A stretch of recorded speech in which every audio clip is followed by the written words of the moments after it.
Tilak ko'pdir manda, labingizda xanda, sog'lik bo'lsin tanda, yaxshilikni qilmang kanda, buni bilsin har banda, shuning uchun yaratganda.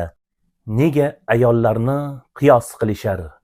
Jannatning eng go'zal malaklariga ne sabab ularni teng deb bilishar? Dunyoning pokiza tilaklariga.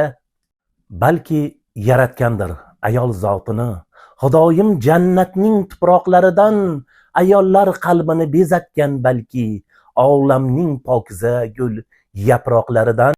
Assalomu alaykum aziz do'stlar, hurmatli qadrdonlarim. Nega biz ayollarni bunchalik ko'klarga ko'taramiz? Ular to'g'risida qasidai rivoyatlar aytamiz. Chunki ayollar, onalar farzandlarini bir parcha et qilib dunyoga keltirib, ular ulg'ayib voyaga yetgunicha tunlarni bedor o'tkazadilar.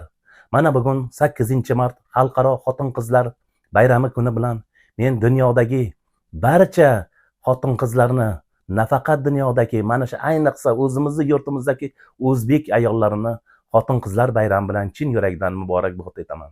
Ularga dunyodagi barcha ezgu niyatlarni, pok tilak istaklarni barchasini hamroh bo'lishini, yor bo'lishini tilab qolaman. Va do'stlar, tilaklarim menda juda ham ko'pdir.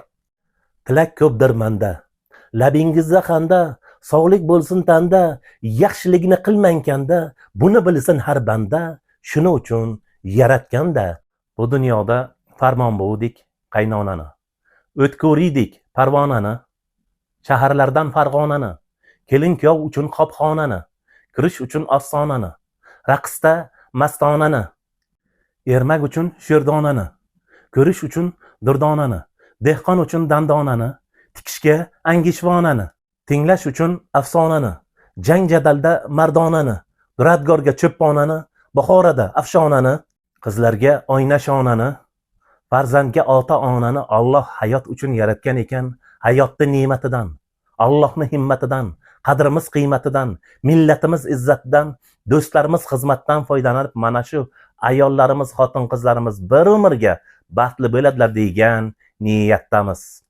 Yana bir bora barcha ayollarimizni, sinfdosh va safdoshlarimizni, do'stlarimizni, ayollarimizni, onalarimizni, qizlarimizni, opa-singillarimizni, barcha ayollarni, xotin-qizlarimizni 8-mart Xalqaro xotin-qizlar bayrami bilan yana bir bora tabriklab qolamiz. Bu nafaqat meni tabrik so'zlarim, yurtimizdagi barcha o'zbek erkaklarini, yigitlarini, o'g'lonlarini tabrik so'zlari deb oila a'zolari qabul qilasizlar degan niyatdamiz. Aziz do'stlar, bu so'zlar, bu gaplarni barchasi o'zim tomonidan so'zlari ham yozilgan, ijrosi ham o'zim tomonidan ijro etilyapti. Bir muncha esdan chiqqan joylari bor ekan. Shu uchun sizlardan bu uchun uzr so'rab qolamiz. Aziz do'stlar, hurmatli kanalimning obunachilari, mana shu video uchun bir like bosib obuna bo'lib qo'yishni ham unutmaysiz degan niyatdamiz. Hammalaringizga e'tiborlaringiz uchun kattadan katta rahmatlar aytamiz va yana yurtimizga bayramlar muborak bo'lsin deymiz.